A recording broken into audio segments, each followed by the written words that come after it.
सुँगुर चाहिँ लोड भएर अब लाग्यो काठमाडौँतिर। ल दाइ ल लाग्यो है काठमाडौँ लाग्यो सुँगुर। रुक्नीको सुँगुर लाग्यो है काठमाडौँतिर। यो चाहिँ राईमाइलो काजीराम राईको सुँगुर। यो हाँडी घोप्टे अनि यो चाहिँ ठुलो उन्नत जाते हो तर ठुलो खालको छ। यो चाहिँ काठमाडौँ आज जाँदैछ। उहाँले चाहिँ लिएर जाँदै हुनुहुन्छ काठमाडौँ। अब लोड गर्ने भाइहरू चाहिँ यहाँ यसरी अब झ्याप समात्ने गाडीमा छ्याप्प हाल्ने। ल उहाँले चाहिँ लिएर जाँदै हुनुहुन्छ। ल सुँगुर चाहिँ यसरी गाडी चढ्यो चढो सुँगुर जाँदै सबै यहाँ पुरै राईमाइलोको सुँगुर।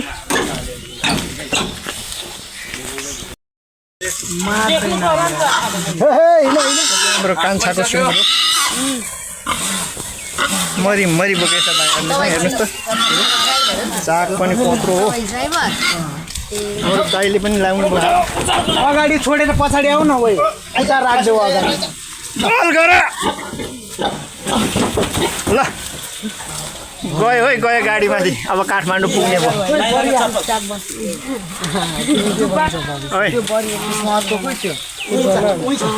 अहिलेदेखि प्र्याक्टिस लगिदेऊ ल।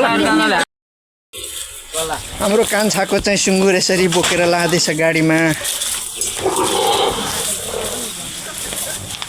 4 जनाले ट्याम्मै बोक्नु सकिरहेको छैन।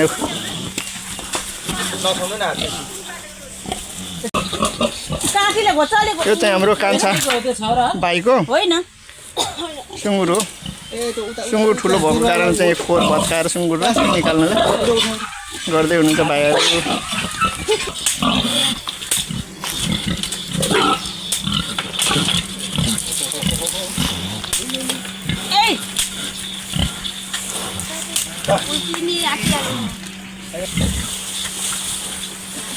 यताबाट चाहिँ गर्नु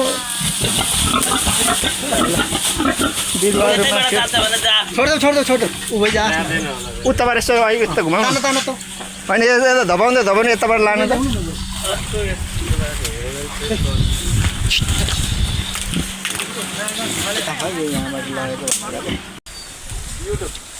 दुइटै छ। म प्रायः जस्तो चाहिँ फेसबुकै रिलै हो। ल उहाँ चाहिँ भान्जीले चाहिँ पैसा समात्नु भयो। दुःखको फल। हेर्नुहोस् त हाम्रो भान्जीले यहाँ पैसा गर्नुभएको। सुँगुर पालेर यति सानो उमेरमा यत्रो ठुल्ठुलो सुँगुर पालेर यसरी पैसा झ्याप्प समात्नु हुँदैछ। तपाईँहरू चाहिँ मोबाइल चलाएर मात्रै बस्नुहुन्छ। उहाँ भान्जीसँग सिक्नुहोस् है हाम्रो गाउँको चेलीबेटीहरू सुँगुर पाल्ने।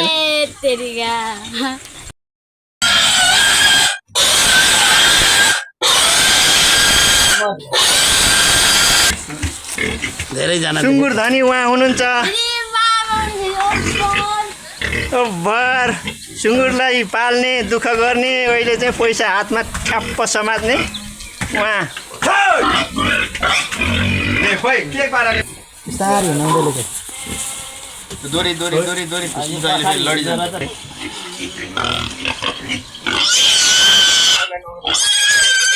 ल सुँगुर बोकेर चाहिँ गाडीमा लोड गर्न लाँदैछ भाइहरूले।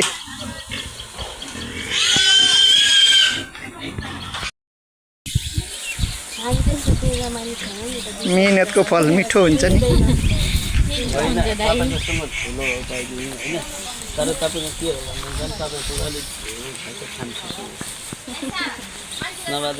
अलिक ख्याम्से हो त्यो यसको जोडी थियो कि यस्तो लदाइलो यस्तो मासुहरू थियो नि। यो अलिक सेप्रै हो हाम्रो। यो सुँगुर पालेर होइन घाटा चाहिँ हुँदैन। पैसा छ यहाँ। हेर्नुहोस् त कत्रो बिटा पैसा समात्ने मान्छेहरू हेर्नुहोस् यहाँ। ट्याक्क हाम्रो दाइले चाहिँ पैसा पैसा छ। पैसा हेर्नुहोस् त।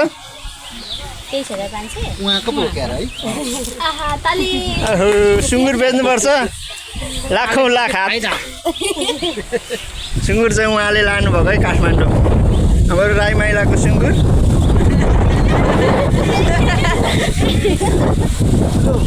म त पाउने हो है मलाई नलिनु। हेर्नु त सुँगुर बेचेको पैसा हेर्नुहोस् त यहाँ आमामामा अहिले बाहुनले त सुँगुरलाई चाहिँ बढी प्राथमिकता अनि बाहुन कि त मुटो नमुटो खुट्टा बेगरको थियो। दाइले चाहिँ पैसा खनिदिएर यहाँ बुहारीहरूलाई दिनु हुँदैछ। सुँगुर पाल्नुहोस् है, सुँगुर पाल्नुहोस्, लाखौँ लाख हात पार्नुहोस्। पानी खुवाएको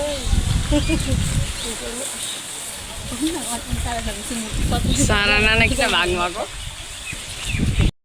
चाहिँ हाँडी घोप्टे है, हाँडी घोप्टे आउँदैछ। यो पनि भाग्यमानी छ, काठमाडौँ जाने भयो गाडी चढेर। क्याबसम्म चाहिँ ल्याउनु त्यहाँबाट सजिलो नै हो। यो पनि मोटर चढेर जाने भयो सहर।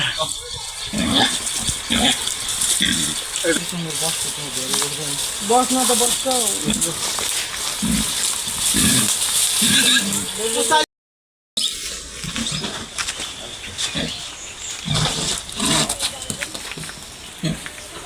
त्यहाँ बस्छ। त्यता त धानको हिलो पर्छ होला यतैपट्टि निकाल्नु पर्छ त्यसरी तानेको तानै नगर तँलाई यो त कटिङ हो भन्दा नि हाइब्रिड चाहिँ अलिक सानो लोकल भएको होइन। अब यो हालिहाल्यो 2-4 दिन एउटा काट्ने अनि पछि काटिहाल्ने। जोरको उठाएर हालिहाल्नु पर्दैन क्या। अब च्याप्नु मात्र हाल।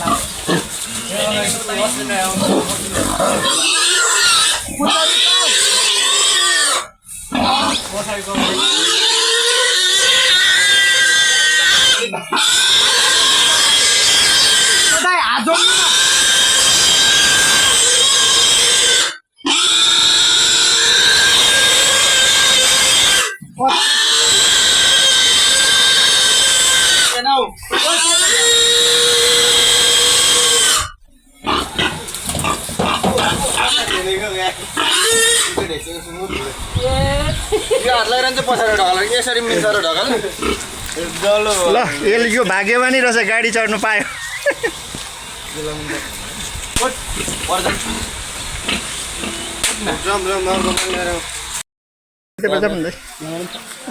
सिधै छ बाटो। हामी चाहिँ सुँगुर लोड गरिसकेर चाहिँ होइन शरण दाई हामी चाहिँ अब घरतिर लाग्यौँ है। हामीहरू घरतिर हाम्रो दाइले चाहिँ यसो हाम्रो गाउँको यसपालि चाहिँ सुँगुर उठाइदिनु भयो। दाइलाई धेरै धेरै धन्यवाद। उहाँ चाहिँ बोक्सीमा बस्नुहुन्छ। पहाड चाहिँ हामी एकै ठाउँको बुइपा राइटोल छाप गाउँ। राइटोल भनेपछि अलिअलि मात्रै बुझ्छन्, छाप गाउँ भनेपछि बुझ्छ सबैले होइन त दाइ? राइटोल अहिले चाहिँ हाल बोक्से रातमाटे भन्छ के भन्छ दाइ त्यहाँ? बोक्से नि हो। अलिक परलाई चाहिँ रातमाटे भन्छ होइन? ए त्यताबाट आउनु नि दाइ। यो चाहिँ मेरो धानबारी हो। कलको छ यहाँनिर। यो सिरलेस लिची यस्तो हुँदैन बिरुवा भित्र दाना हुँदैन, दाना सानो सानो हुन्छ दाइ। बिरुवा काटेछु मैले हो। निकै छ, चारवटा निकालेछु। यो मलाई एउटा उपलब्ध गराउनु हुन्छ। त्यो सिरलेस लिची भनेको दाना नभएको क्या। दाना नभएको क्या यो। त्यही त निकै